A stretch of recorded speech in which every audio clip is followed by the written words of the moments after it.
Boa tarde a todos. O meu nome é Ricardo Ferreira, sou técnico especializado da Unidade de Gestão de Ativos de Águas e Energia do Porto e venho apresentar-vos o desenvolvimento de uma ferramenta que sustentou o desenvolvimento e a entrega do Plano Anual de Inspeção de Vídeo da Rede de Drenagem do Concelho do Porto. Antes de avançar na apresentação, gostava de agradecer à ASG Portugal a oportunidade de virmos apresentar o trabalho que é desenvolvido na Águas do Porto, mais concretamente na Unidade de Gestão de Ativos, e para além disso dizer que isto foi um projeto desenvolvido em equipa e desde já agradeço aos meus companheiros e vamos dar início. Contextualizando um bocado a empresa, que muitos de vocês já devem conhecer, a Águas do Porto é responsável pela gestão integrada e sustentável de todo o ciclo urbano da água do município do Porto e desde 2020 que também iniciou a estratégia energética municipal. Estas são algumas das atividades: a distribuição de água, a drenagem e tratamento de águas residuais domésticas, drenagem de águas pluviais, gestão das linhas de água da frente marítima, gestão energética e promoção da educação ambiental e da sustentabilidade. E é aqui um bocado onde a Unidade de Gestão de Ativos se foca. A Unidade de Gestão de Ativos é composta por uma equipa multidisciplinar, em que um dos seus principais focos passa pela análise da condição dos ativos. Para fazer esta análise, a Unidade de Gestão de Ativos passa pela análise dos dados existentes, muitos deles no nosso cadastro. Com base nas análises feitas, com base nos dados que temos, geramos planos estratégicos que têm como objetivo definir investimentos estratégicos perspectivados para o futuro e garantindo a sustentabilidade. Todo este processo é interativo e dinâmico, pelo que o trabalho que é realizado por nós nem sempre cumpre os planos que nós temos para eles. Numa das reuniões periódicas de desenvolvimento de atividades da unidade, foi-me proposto pela minha coordenadora o desenvolvimento de um plano de inspeção vídeo de toda a rede de drenagem de todo o município do Porto.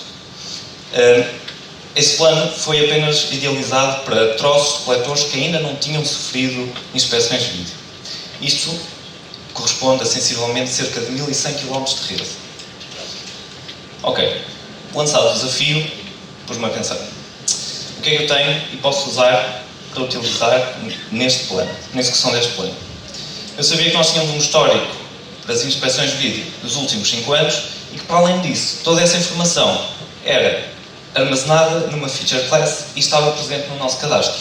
Ora, começando a pensar, surgiu a ideia: e se eu aplicar a inteligência artificial para desenvolver este plano? Então, começando a executar os trabalhos, a primeira coisa que se fez foi correlacionou-se esta base de informação, o cadastro, nomeadamente todas as características da rede, com as inspeções de vídeo. Criou-se uma base de dados, começaram-se a desenvolver os algoritmos em Python, que acabariam por gerar um modelo de machine learning supervisionado. De um ponto de vista manual inicial, nós olhámos para os atributos que queríamos correlacionar e entregar ao modelo a nível de características físicas da rede, ou seja, material, diâmetros, idades, geolocalização das condutas. Gerámos os testes de treino, treinámos o algoritmo e por final, aplicámos o machine learning supervisionado. Estes foram os primeiros resultados gerados no primeiro teste de modelo que fizemos. Para muitos de vocês aqui na plateia, de certeza que não é a primeira vez que veem esta imagem. Para os que é a primeira vez que veem esta imagem é alvo de um estudo de machine learning, de um modelo supervisionado em que o objetivo foi: vamos colocar uma máquina a identificar mais rapidamente que o humano quais as imagens com muffins de mirtilo e as imagens com chihuahuas. Ora, tendo nós os dados criados, bastava agora fazer a pergunta: o nosso modelo identificou chihuahuas ou identificou muffins de mirtilo? Então, recapitulando um bocado, a ideia passava por desenvolver um modelo de machine learning. Então, partimos da base do conhecimento da rede que já está caracterizada no nosso cadastro e do histórico das intervenções dos últimos 5 anos. Com isto, alimentámos os algoritmos de machine learning e obtivemos resultados possivelmente corretos. Como não estávamos satisfeitos com isto, então decidimos desenvolver a ferramenta com recurso às tecnologias da ArcGIS. E o input gerado por esta nova ferramenta seria a validação e a entrega dos dados certos do nosso plano. Recorrendo ao Workforce, ao Navigator e ao Field Map, foram criadas atribuições dos troços que nós queríamos que o nosso técnico CCTV, Rui de Vezas, fosse ao terreno fazer a validação gerada por ele. Ou seja, comparar literalmente o que o nosso modelo tinha previsto com o que ele achava que era a classificação dada para aquilo que trouxe. Neste vídeo nós podemos ver a criarmos a atribuição para cada troço de coletor e a entregarmos ao nosso técnico.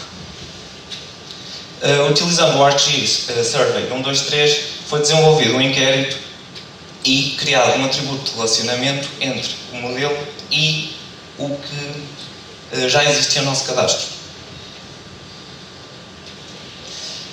Toda esta ferramenta foi utilizada e aplicada in situ, ou seja, pelo nosso técnico CCTV, em que ele basicamente, aqui podemos ver ele a aplicar, ele no tablet, no sítio onde estava, na intervenção do coletor, do troço de coletor que estava a fazer, identificava a atribuição, iniciava a atribuição, levava para o ArcGIS Survey, aqui a parte da atualização do inquérito, fazia a coleta da classificação que estava a fazer, identificava o atributo de relação para mais tarde validarmos e cruzarmos os dados com o algoritmo de Machine Learning, fazia a classificação dada por ele,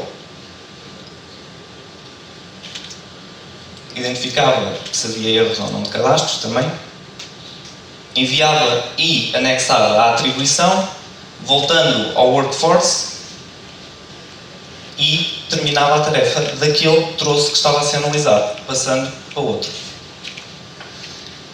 Tenho que referir que este trabalho teve 3 fases de validação e de correção do modelo, ou seja, foram identificadas 3 áreas no município de Porto que nós queríamos que fossem validadas pelo nosso técnico CCTV e que com esse input voltássemos a reforçar o ensinamento ao modelo de Machine Learning. Aqui mostro-vos a fase 1, os resultados da fase 1, em que o modelo fez a previsão dos troços e da respectiva classificação, e aqui vemos o resultado gerado pelo nosso técnico CCTV. Como podem ver, o ganho é extremamente satisfatório. Tal como disse, isto passou por 3 fases de validação, então quando passamos para a segunda fase de validação, os resultados desta primeira fase foram alimentar o segundo modelo de Machine Learning. Ok, resta então a pergunta. Qual a necessidade de termos desenvolvido esta ferramenta? Porquê temos desenvolvido esta ferramenta? Por que não fazer esta validação, esperar que o Rui viesse ao escritório, entrasse no escritório e dar-nos os dados que ele tinha recolhido? Nós temos que pensar que, primeiro, toda a nossa informação estava estruturada num único software e, portanto, a associação com todas as outras plataformas e tecnologias foi praticamente automática. Para além disso, não nos podemos esquecer que esta ferramenta faz parte de um plano macro, que é o plano de inspeção anual da rede de drenagem do Concelho de Porto. E o que é que isto significa? Isto significa que, anualmente, no mínimo, nós vamos entregar e correr esta ferramenta. Nós vamos obter os dados gerados pelo Rui e vamos voltar a validar o nosso modelo.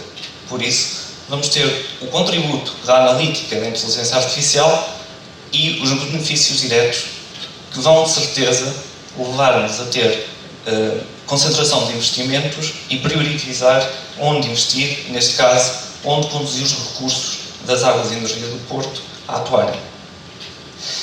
Deixo-vos aqui esta frase do Aldous Huxley, da obra Admirável Mundo Novo, onde já ele dizia que os dados iam ser criados, gerados e que de alguma maneira iam ser interpretados.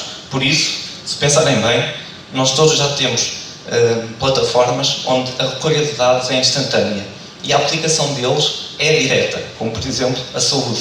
Por isso deixo-vos um desafio. Porquê é que não começamos a usar na nossa indústria e nos nossos trabalhos? Obrigado à equipa que desenvolveu este projeto comigo, estando no terreno e no escritório. Sem eles não era possível.